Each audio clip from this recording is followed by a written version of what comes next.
Olá! Depois de conhecer ferramentas e operações básicas de instalação elétrica predial, você está preparado para a aula de instalação de circuitos e padronização de condutores. Aqui você vai aprender a interpretar símbolos gráficos e fazer instalações de circuitos elétricos prediais de acordo com a norma técnica brasileira. Toda instalação elétrica é desenhada com símbolos e esquemas multifilares, unifilares e funcionais.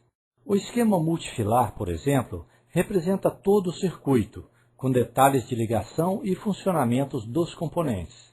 Observe então esse esquema, com uma lâmpada incandescente acionada por interruptor de uma seção e uma tomada bipolar com terra. O esquema unifilar é uma representação simplificada do circuito elétrico. Ele traz apenas o número de condutores com trajetos únicos, representados por traços, sem transmitir a ideia de funcionamento. O esquema funcional representa os esquemas unifilar e multifilar na forma de desenhos reais dos componentes. Por não apresentar símbolos gráficos, esse tipo de esquema é impraticável para a representação de circuitos maiores. Agora vamos ver os interruptores e tomadas. Existem vários modelos de interruptores e tomadas para instalações elétricas prediais. Sempre que possível, consulte catálogos de fabricantes para verificar qual o modelo certo para cada tipo de instalação. Os interruptores podem ser de uma, duas ou três seções, combinadas ou não com tomadas. E aparecem também em outros formatos mais específicos, ou seja, eles podem vir em formatos paralelos, intermediários, bipolar e pulsador. A Associação Brasileira de Normas Técnicas, ABNT, estabeleceu um novo padrão brasileiro para o uso de tomadas. O objetivo é evitar o contato dos dedos com as partes energizadas dos pinos da tomada. Agora, os terminais das tomadas têm diâmetro e formatos diferentes, para evitar sobrecarga de fios em uma só instalação. Também é levada em consideração a capacidade de cada tomada. Agora que você conhece os esquemas e seus símbolos gráficos, além das informações sobre interruptores e tomadas, vamos ver alguns exemplos de ligações em projetos elétricos. Observe este esquema multifilar e este esquema unifilar. Trata-se de um esquema de instalação de interruptor simples, acionando uma lâmpada incandescente de 60 watts e 127 volts. Num projeto elétrico, essas ligações estariam representadas assim. Do quadro de distribuição saem os condutores neutro e fase. Eles chegam até ao ponto de luz de 60 watts. O condutor neutro alimenta a lâmpada e o fase prossegue para se conectar ao interruptor.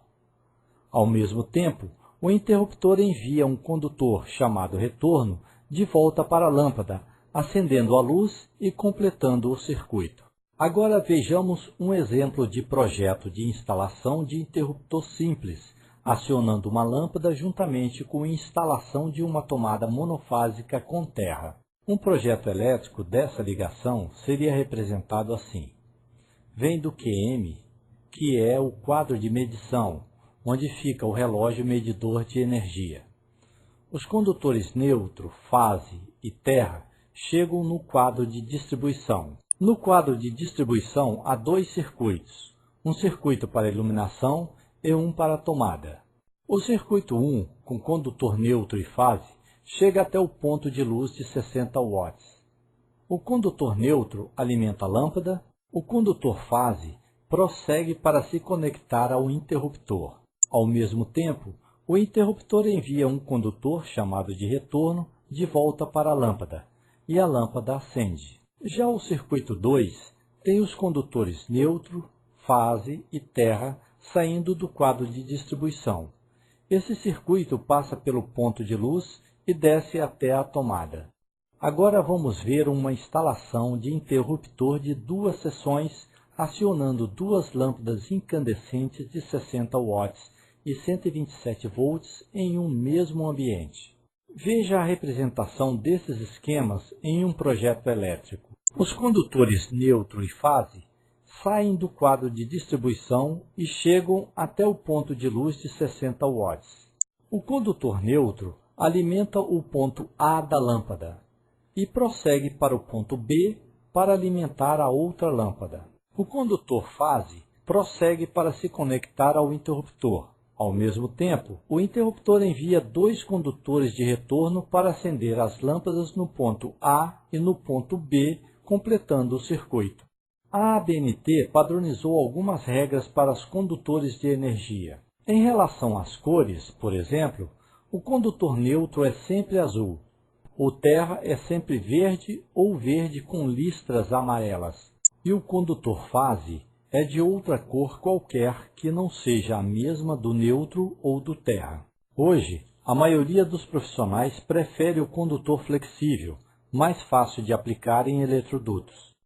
A norma de instalações elétricas de baixa tensão faz restrições aos condutores de alumínio para instalações residenciais e prediais. Ela recomenda condutores feitos de cobre. Normalmente, os fios e cabos de tensões de 700 a 1000 volts contêm isolação termoplástica de PVC e BWF, que é resistente a chamas. Pois é, o trabalho com instalações elétricas prediais tem características bem específicas e interessantes. Até a próxima aula.